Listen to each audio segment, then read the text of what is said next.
We know that the boot is the most important part of your equipment, so what you really need to do is you need to focus on finding a good boot fitter. There's a lot of shops out there that do know what they're doing, and you can always tell when you sit down that they start with a Brannock. Okay, what does a Brannock do?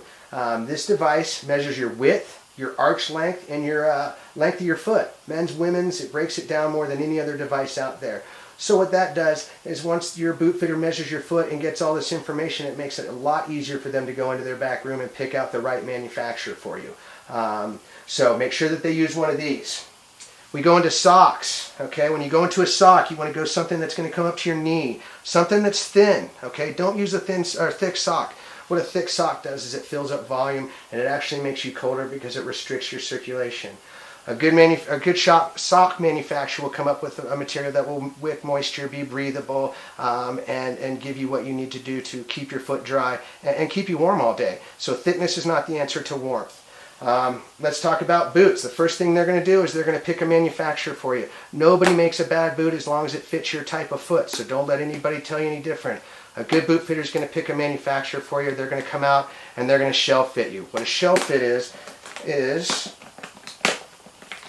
we're going to sit there and they're going to unbuckle the boot. Be careful. If you're going to do this yourself, you've got to learn how to pull a liner. So put the toe right on the floor, grab the back of your shell like this, grab the liner and just push straight forward like that. And you can see it's a lot easier than everybody makes it look. They're forcing it and trying not to hurt themselves. But what they're going to do is they're going to take that liner and set it aside, and they're going to take your foot and put it in the shell, okay? And they're going to make you put your toes to the front of the boot. And then they're going to take their fingers, not like this, they're going to take it like this, okay? So that measures the distance between the heel of your foot and the heel of the boot, and they're going to stick their fingers back in there, okay?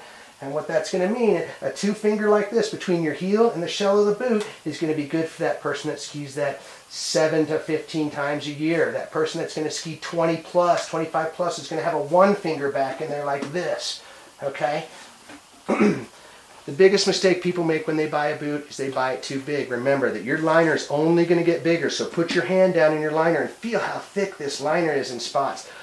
So when this boot gets 20% bigger, I don't want you swimming in it. A good boot fitter is going to spend the time and go through all this with you. A good boot should last, or a good boot fit should take about an hour to an hour and 20 minutes with a footbed. So do it right. You'll enjoy your skiing.